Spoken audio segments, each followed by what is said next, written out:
picture there. There's a African pot restaurant on the second floor there. So this was kind of a hole in the wall, trendy place in China. And there was a study, there was an outbreak there, and the study concluded that this outbreak was caused by droplet transmission, which was caused by air conditioner blowing the droplets.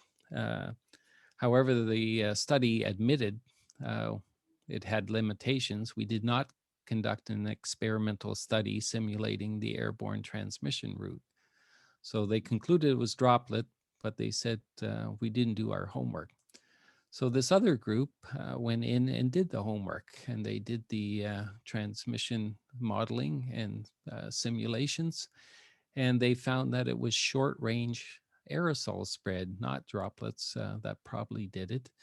And they stressed the importance of overcrowding and poor ventilation in this case.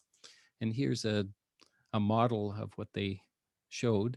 And you can see that all the infected people were within this blue cloud at the back that was being serviced by a single air conditioner, which had no fresh air coming in it. So it's just recirculating the air that these people were exhaling.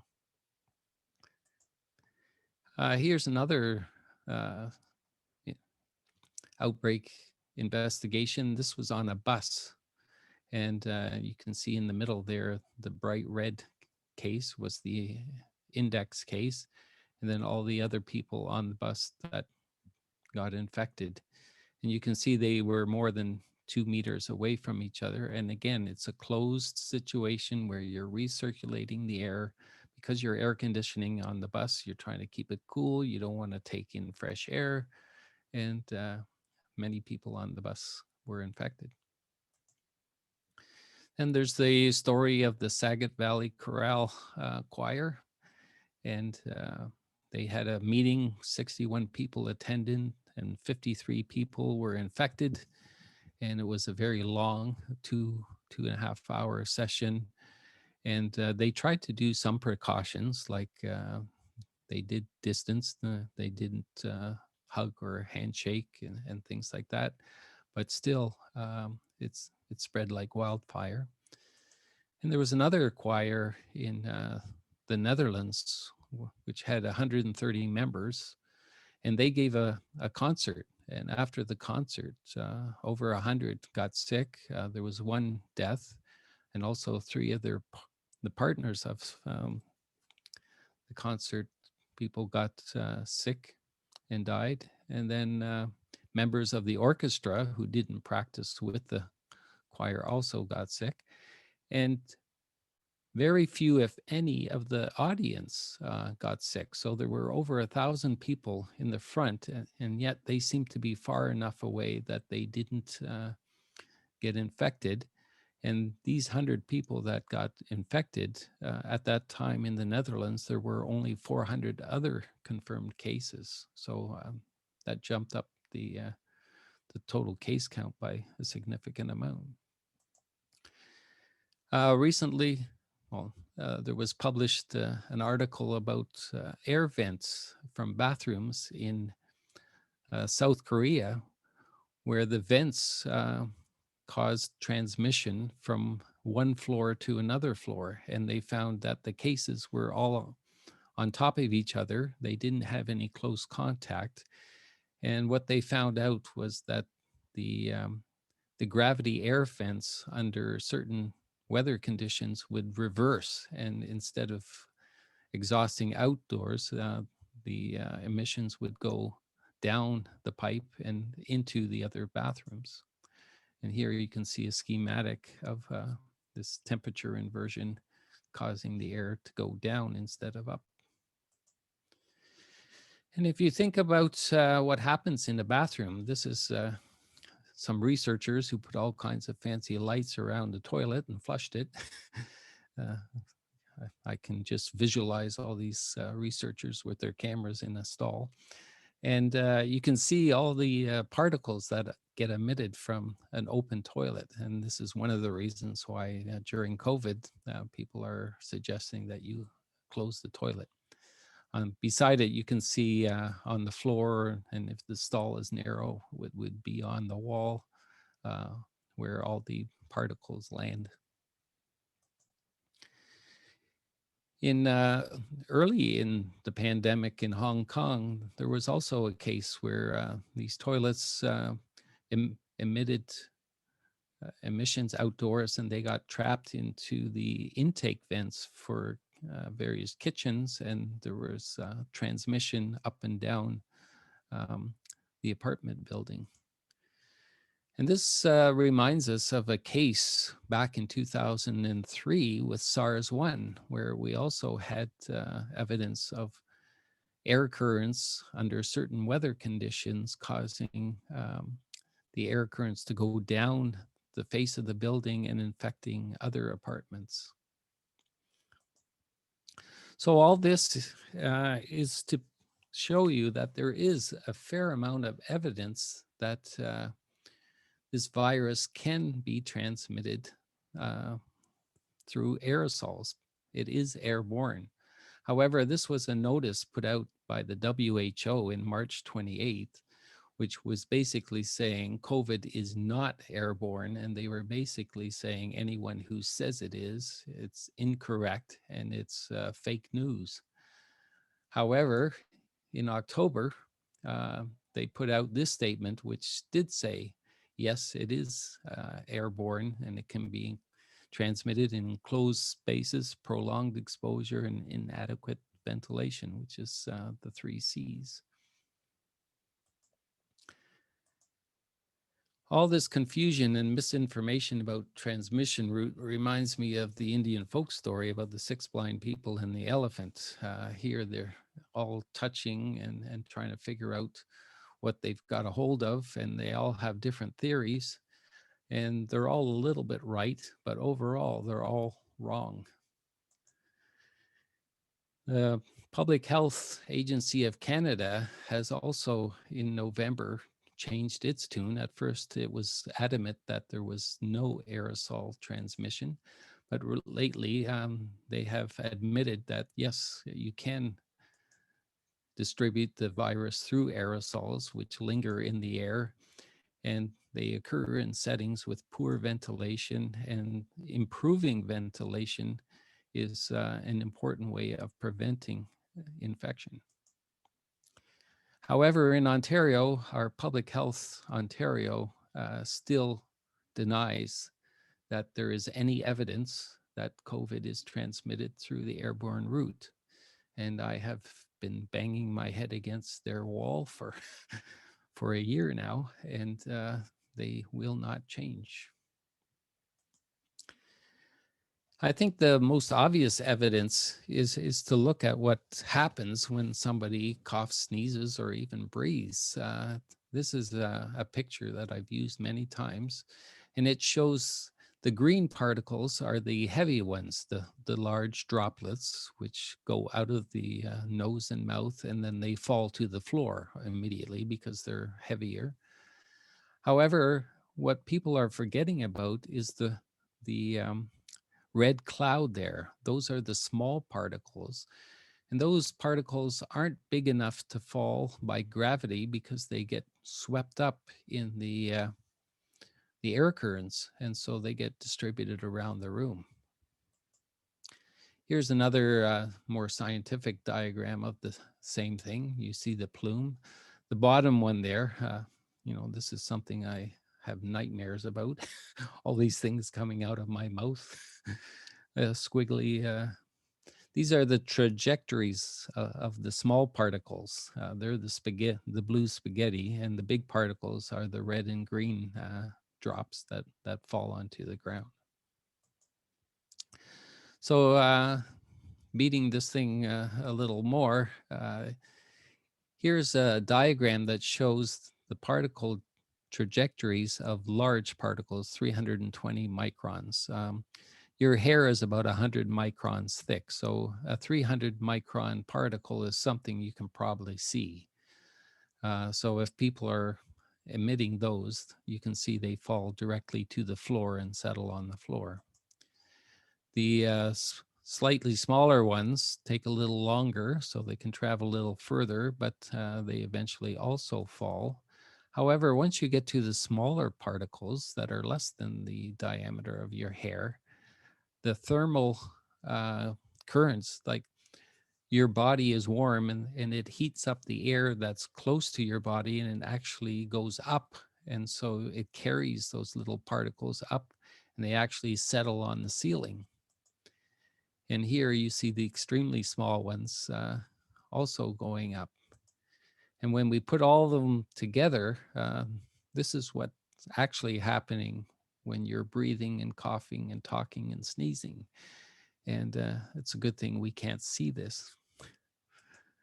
And when the smoke clears, this is what's left. You see the particles on the floor, on the person, on their chest, on their head, and you see particles on the ceiling. So we have various paths of transmission, and I found this diagram and I thought I'd improve it a little bit because it's a little small. So we'll start with an infected person who does a respiratory activity, which is breathing, coughing, singing, talking, sneezing, whatever. And some of the particles, the large ones, they can be expelled. And if you're close enough to the person, you can get it in your eyes or your nose or your mouth. However, at this point in the pandemic, there's very few people that would be close enough and unprotected to have that happen to them.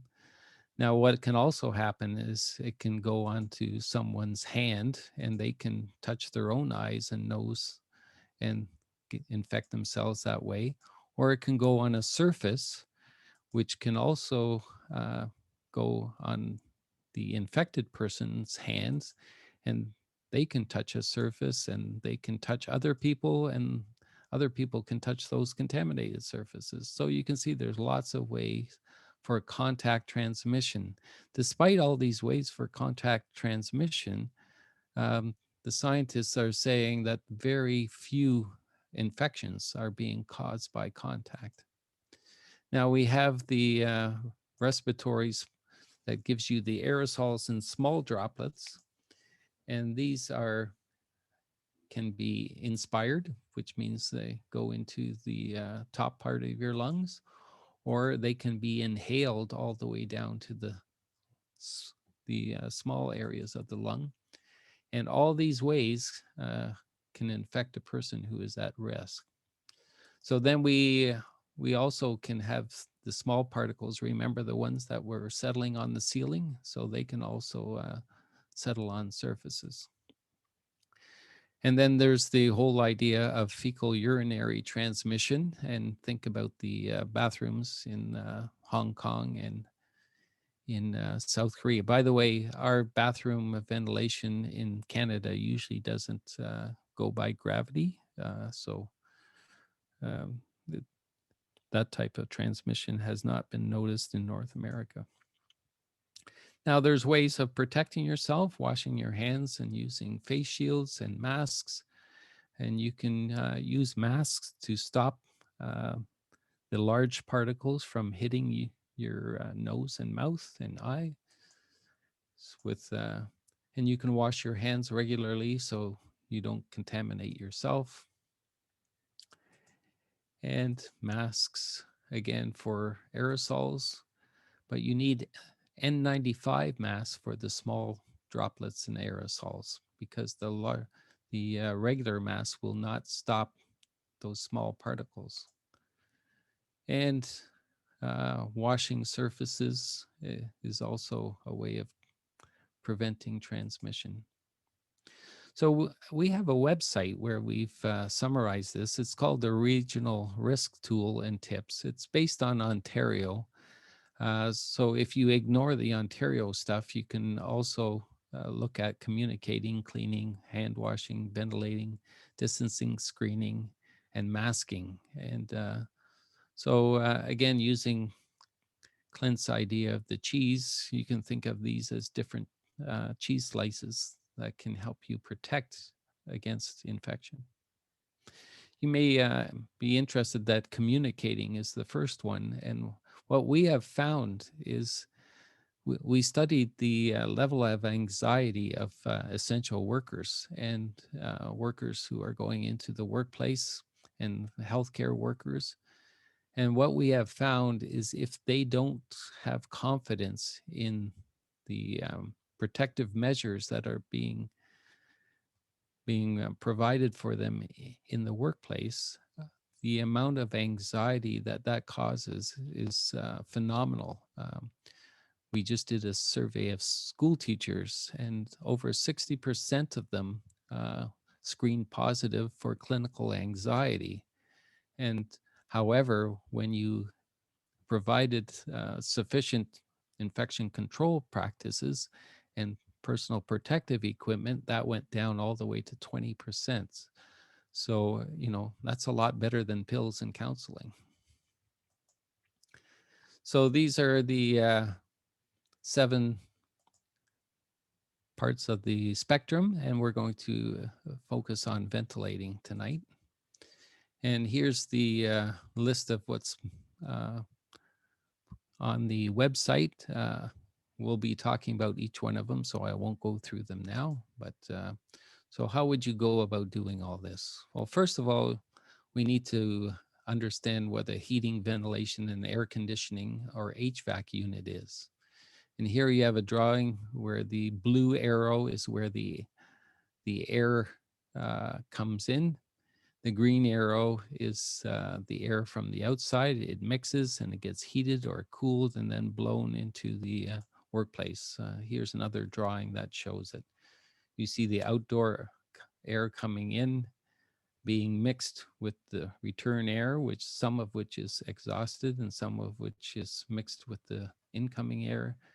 It blows down the pipes into the rooms, and then the gray pipes are the return, where the air gets recycled. So in an office, this is what the supply air looks like. You can see a little ribbon there, which people often put on to make sure that the air is blowing. So the ribbon moves, then you know the air is blowing. And the return, which looks like an 8 crate, and it just allows the air to go back. As a health and safety committee person, you should actually go onto the roof and have a look at the HVAC unit itself. If you open it up, shut the power off first, obviously, and you'll be amazed at what you can see inside. See, these are filters, and one of them is bent here at the front, which means the air can go around it. You can see rust and evidence of wet moisture. There's also fiberglass on the back wall, which is all black. It should be yellow. That means there's dirt in it. And with moisture, it's a great place for mold to grow. And all the air you breathe has to pass over this before it gets to you. And therefore, go up on the roof, take a picture, and use your natural gut reactions to react to this, because if, this is not healthy breathing air. So first thing on your to-do list is to go look inside your HVAC unit. Now, measuring the airflows, there's a lot of talk about this, and this little pup tent thing that the person's holding is over the air vent, and it measures the airflow through it. This other unit on the left-hand side you can drill a hole in a pipe and stick the probe in, and you can measure the airflow that way too. But these are fairly technical and expensive, and you need trained people to do that. But that's how you measure air changes. And so there's a few things that you should notice about air changes, though. Most HVAC systems are designed to turn over the air in a room about 5 to 6 times per hour. But that only happens if the fan setting is left on, if the fan is continually running. If it's on auto, it only comes on when you need heating or cooling, And if you don't need heating or cooling, then the fan turns off, similar to most homes. And if that happens, you only get about 10 to 20% of the air that you would normally get. So instead of 5 or 6 air changes per hour, you get 1 or 2. And not all of that air is fresh air. Remember that some of the air gets recycled. So 10 to 25% of the air being circulated is outdoor air. So if you have 5 to 6 air turnovers per hour and only 10 to 25% of that air is outdoor air, then you're actually only getting about a half to 1.5 outdoor air changes. And this all assumes that you have perfect mixing, that the room has no dead air spaces. And open windows and doors will give you more exchanges and more outdoor air. And if you go to 100% outdoor air through the HVAC system, it'll be difficult to measure or to manage your temperature and humidity in extreme weather. When the air temperature outdoors is 10 degrees Celsius, that's perfect for the HVAC system. But if it's minus 10 or minus 20, or if it's 25, 30 degrees, it will be uncomfortable. So another thing to add to your to-do list is to make sure your fan setting is on.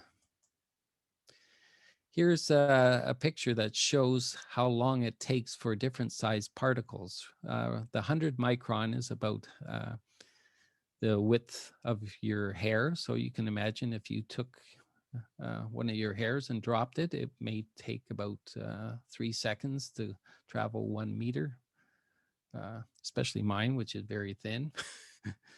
And as the particles get smaller and smaller, you can see that a 10 micron takes 6 minutes, 5 micron takes 20 minutes, and 0.1 takes 300 hours.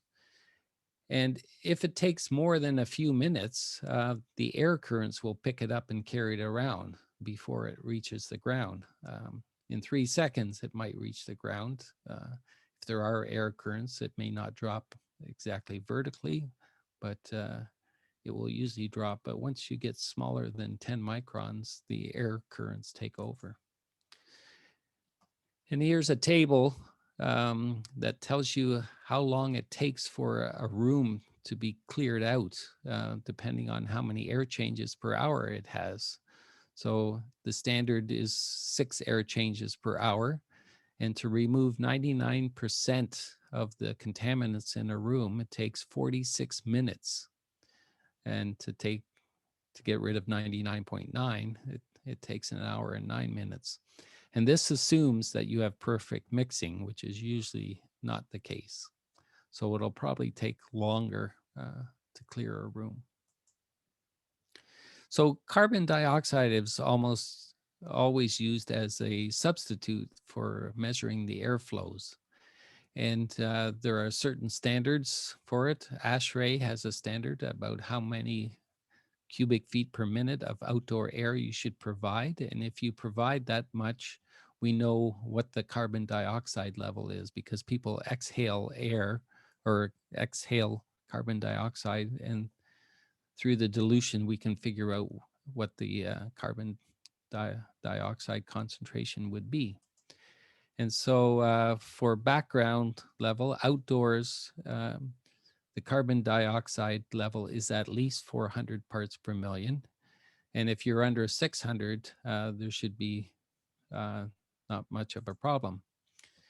A possible problem is when you're between 600 and 800, and a probable problem is when you're between 800 and 1,000, and a definite problem is 1,000.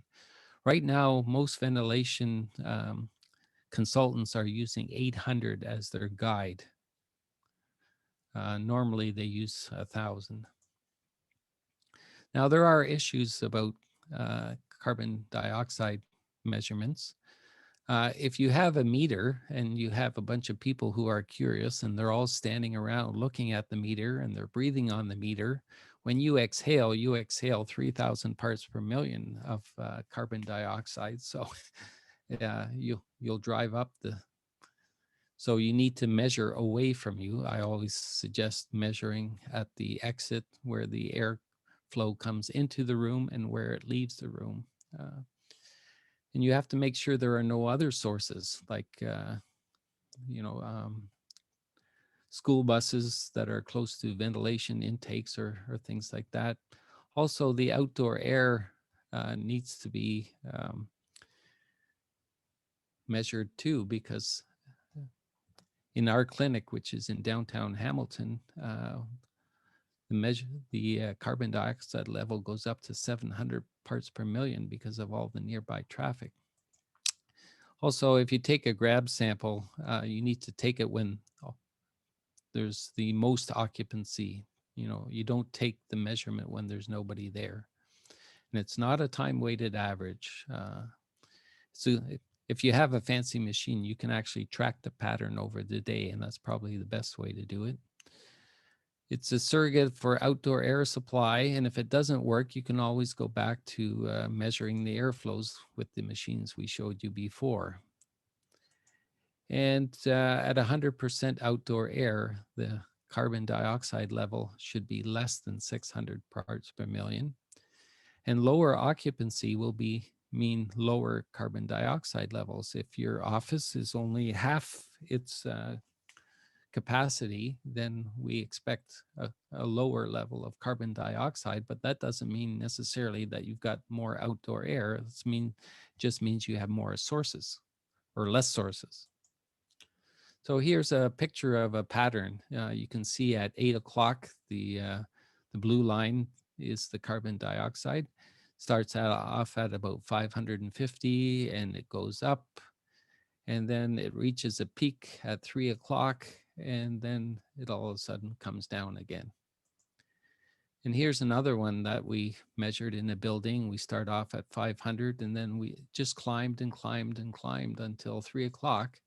And then all of a sudden it dropped. And when we asked what happened, is somebody opened the outside door. This was a system that was taking in no outdoor air, and only when somebody opened the outside air did it drop. This was the worst one I've ever seen. This was a portable classroom at a school, and you can see it starts off at 9 o'clock at 900 and goes up to 3600. Then at lunchtime, it drops. And then after lunch, another class came and joined this one, and together they watched a movie. And so they closed the windows and the curtains, and it went up almost to 5,000 parts per million. And the next day, there was still the carbon dioxide level from yesterday was still in the air. So they were breathing yesterday's exhaled air. I started measuring carbon dioxide back in the late 70s. And at that time, we used the number 330 parts per million. So during my career, I've seen it climb. This was this week's numbers to 417 parts per million. So almost 100 part per million in my lifetime. And this is higher than the last 500,000 years as they've calculated from the ice in Antarctica, where the carbon dioxide levels are trapped. And in the ice, the maximum they see is about 250 to 300 parts per million. So you can see what's been happening over the last few decades. Thermal comfort issues, if you bring in 100% outdoor air, like I told you, it will cause problems with thermal comfort. So people are going to have to, wear sweaters, take blankets, thin gloves, even space heaters if you're going to bring in that much outdoor air. Also, the relative humidity will be very hard to maintain in a Canadian winter. If you want to provide humidification, steam injection humidification is probably the best, but you have to maintain it. I've seen too many of them not work after a few months. So another thing on the to-do list is to prepare people for thermal discomfort. Then we have the health risks due to relative humidity. And it seems like if you have too much humidity, things grow. And if you have not enough humidity, things also survive better. And there seems to be a sweet spot somewhere around 40 to 60 percent relative humidity where you minimize this. Here's a pattern of carbon dioxide, the blue bars, and you see go up and down. It's below 800 parts per million, but what you notice is that the gray line is the relative humidity, and you can see it follows the carbon dioxide. So the humidity is coming from the same source as the carbon dioxide, which is people's exhaled breath, and that's not how you want to humidify a building. So another thing to do is check into the humidification system in your workplace. Here's a table. It's a little hard to read, so I've kind of transferred it over to this one. Different standards from different ventilation associations in different countries. ASHRAE is in the US. The REHVA is from the EU, and then there's one from Japan and one from China. They all agree you should take as much outdoor air as possible. Hours of operations, some say 24/7, but others say at least 2 hours before people come in and 2 hours after. Temperature and humidity, this is all over the map, and they basically say if you're doing this, then you're just going to have to live with the temperature and humidity you've got. Demand control ventilation. This is when you have a carbon dioxide monitor in the building. And ASHRAE is saying disable it and just allow the air to come in. In Europe, they say set it to 400 parts per million, which is the same as disabling it because that's the background level. And in Japan, they just say lower it. Filters, ASHRAE is the only one who's suggesting improving filters. The others do not. And the reason they do not is that so far we haven't seen transmission from one room to another via a ventilation system. It's always been in the same room. And so these other countries are not as worried about it as the Americans are. And I may as well say the Canadians too, because there seems to be quite a fever over using MERV 13 filters. And washrooms, you should run the ventilation system 24/7. And the other countries put an emphasis on closing the lid of the toilet when flushing and watching the plumbing vents. And you can see from the stories I told about the in Korea and China why that might be. So another thing to do on your to-do list is look at this table and review it with your health and safety committee. And in order to do that, we actually have a checklist on our website, which runs through a number of these things. So you can download and review the checklist on your to-do list. Jeffrey Siegel from the University of Toronto is an expert on filters, and he basically suggests that while filters might be able to do something, it's not proven.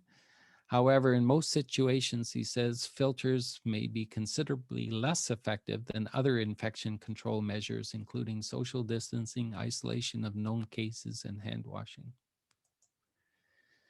So, however, we should note that the virus can sometimes hitchhike on particles that are in the air, so it's good to take the particles out of the air.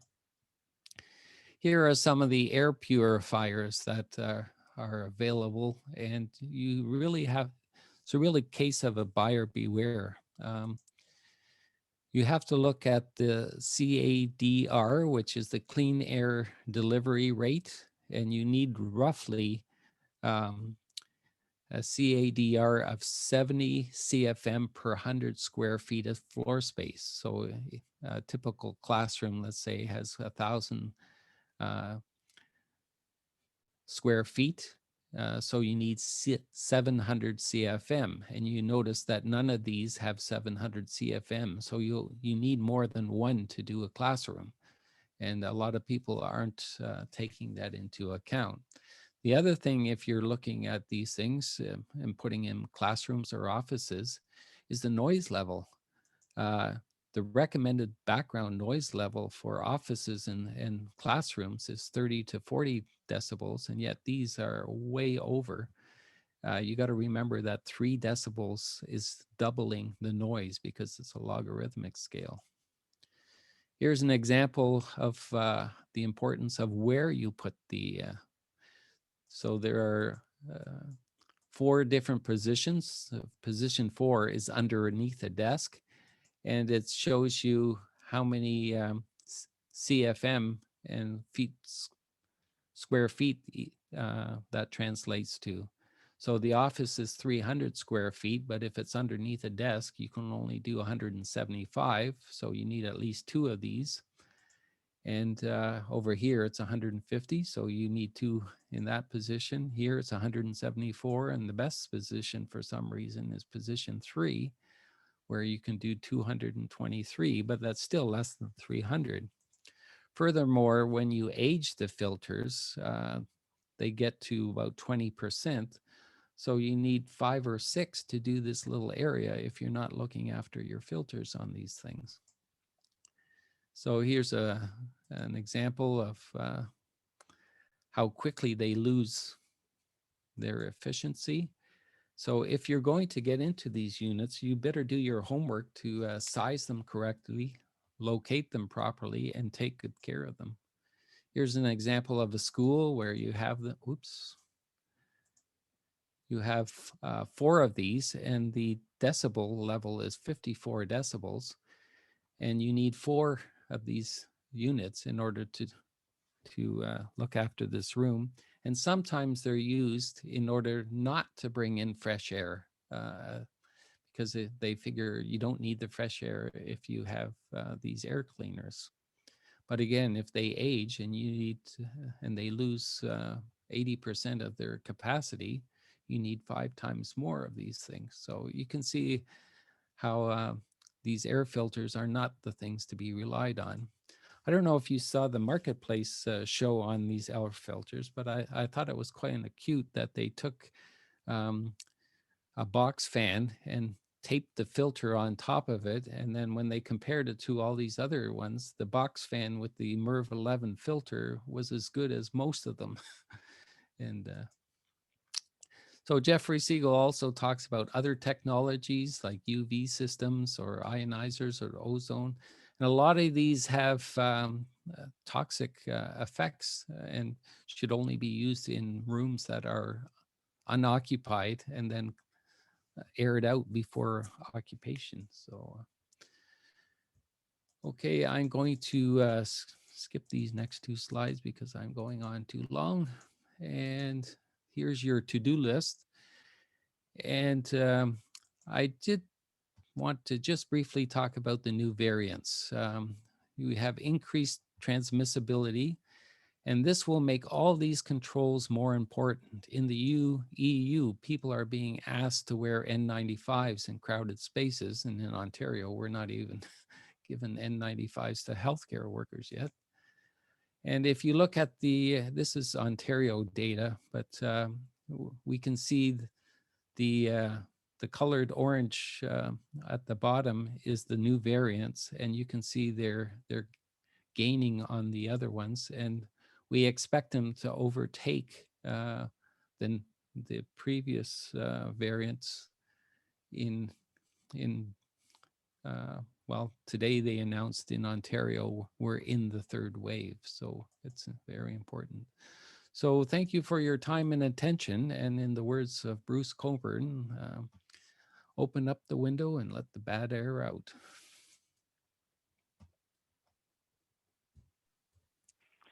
Thanks, Son. So just as a reminder, so we record all of the webinars for future reference. The checklist that John referenced will be made available. We'll share it with the participants. We'll post it to the Prairie's website. That checklist I found really helpful for even looking at our own PSAC regional office, evaluating the ventilation and going to talk to our property management about those and being well informed of what questions to ask and what to look for.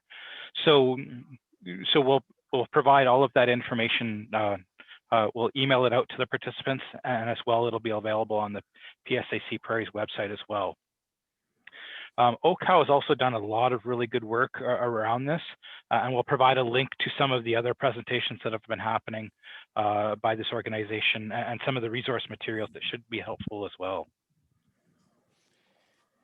Yeah, if I can just add that almost every Friday we have a webinar in the afternoon, and so yeah, what's the one tomorrow? I can't even remember. Yeah, yeah, I was thinking about that too. Yeah, it's been a long week. I have to do one in a few weeks, which will be comparing what we learned in SARS-1 and whether we applied it, which we didn't in SARS-2. So it's a bit of a historical.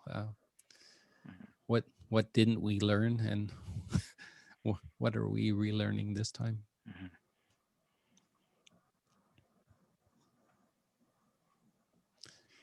I think this month is all about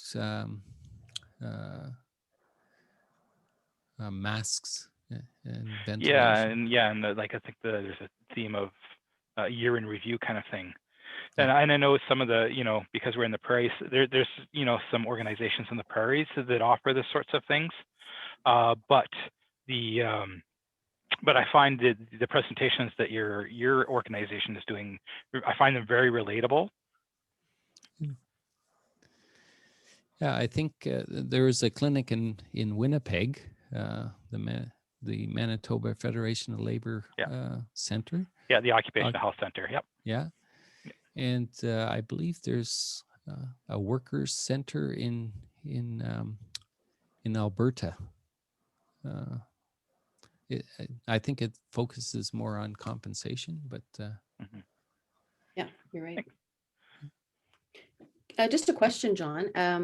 Is the webinars at OCAL, for instance, tomorrow, Friday, and Fridays, are they open to just anyone? Is there a way we can request an invitation? How would we be able to attend? Yeah, if you go to the website, and I apologize for it, it's rather confusing, but if you click it a few times, you can go to an organization called Eventbrite, and you can register. It's free, but you have to register. So there's a bit of clicking and entering of some of your information. And then, but anybody can join. We get people from all over the world getting involved. In May, we're going to do a series on mental health and stress in the workplace. And we're working with people from Indonesia, from Chile, from the EU, and they're all going to be presenting also. So it'll be an interesting month too, if you're interested in that topic. Thank you very much. Okay. Yeah, and as you're talking here, I'm just going to open up and share the link, and you can copy it, click on it. There we go. And thank you. Yeah, and I know I've attended a few of them, and I'm signed up for the one tomorrow as well. So. And if you miss them, they are recorded. Yeah. You can also get the slides, download the slides. So if you go to the old ones, you can look them up. Yep. Yeah, and we'll include that link when we follow up with the participants, and as well we'll put it on the Prairie's website as well, because I think it's a really good one-stop shop for a lot of valuable information on this. Okay. Kind of looking through, did anybody else have any questions for John? Well, we've got this wealth of experience in front of us.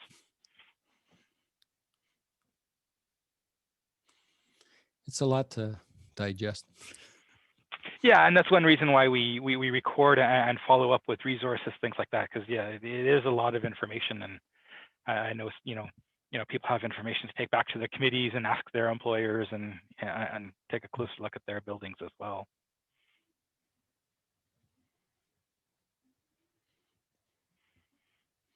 I find a lot of workplaces are especially health and safety reps are really feeling overwhelmed. All this information, and you see all these experts arguing with each other, and they're wondering what to believe, what not to believe, and then if you get an outbreak in your workplace, then it almost gets taken out of your hands, and it's hard to be part of the situation and to know what's going on. So I really feel for the health and safety reps in the field there. They've got a tough job during this time. Okay, so I'm going to launch one last poll. We'll check in with our participants before I turn it over to Valda. So the question is, after hearing John's presentation, I feel a little more knowledgeable. I feel I've gained a lot of knowledge. I feel I've gained a ton of knowledge. Or I really didn't learn anything new, but it was a good refresher. Or I didn't really gain anything at all. So I'll give you a few moments to provide some feedback, and then we'll share the results.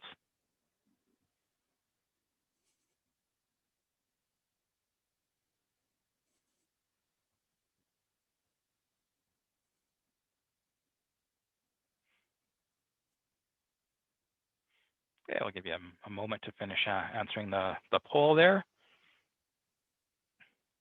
Okay, and then I'm going to end the poll, and we'll share the results.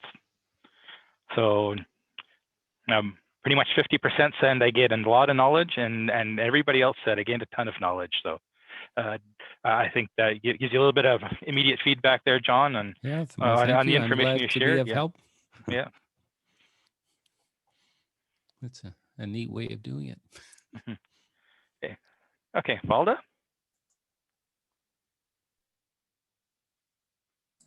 Hey, John, I just wanted to say on behalf of all of us, thank you very much for doing this presentation. I had questions coming up through the whole thing, and every time I wrote it down shortly after it was answered. So I appreciate the foresight on doing that and it being so thorough. I don't know whether to run and hide or try and take some of I will definitely take some of the information that you've provided and move forward with our locals. So again, thank you so much for your time tonight and for the presentation. It's very much appreciated.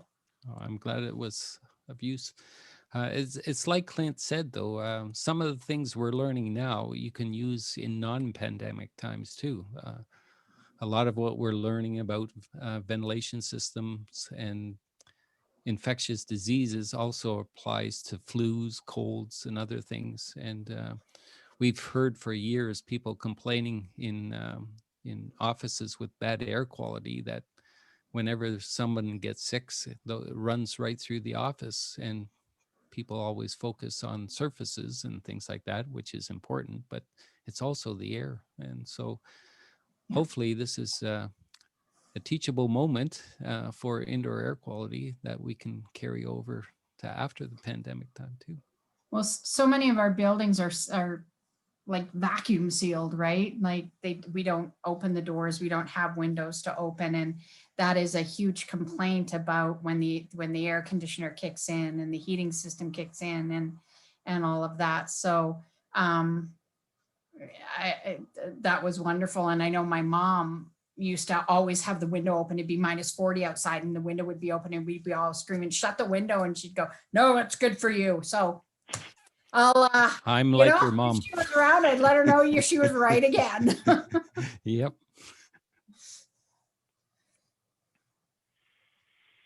Okay, so at this point, we'll take one last opportunity for questions before we turn it over to Marianne for some last thoughts. Okay, and again, you can just unmute yourself if you have a question, raise your hand, or enter your question in the chat box.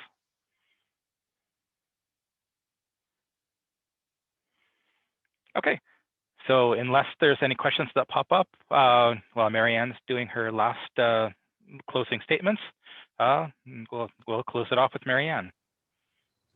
Perfect. Thank you so much. Great presentation. Thank you so much. Even though I'm, elected these days and I'm not in the workplace and driving my employer crazy as a member of the Health and Safety Committee, which, no, I never did. Yeah, I did that a lot.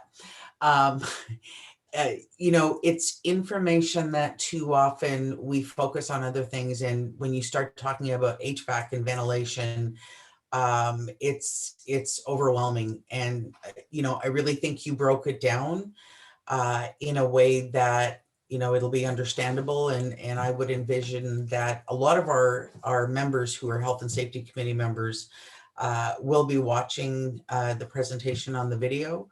And I would encourage anyone else that's on, if there are other topics, please share it with the Regional Health and Safety Committee or with Clint, because, we're not going to be out of this anytime soon. As John said, the reality is we're kind of going into a third wave. And as things evolve and as there's new variants, new challenges are coming up constantly. So we will continue to put out as much information as we can as we get it. And on that note, thank you, John, for your presentation. Thank you, Kim and Valda, on behalf of the committee. Thank you, Clint, as always. And thank you all for joining us, and stay safe and have a great evening. Okay, thank you, everyone. Have a good evening.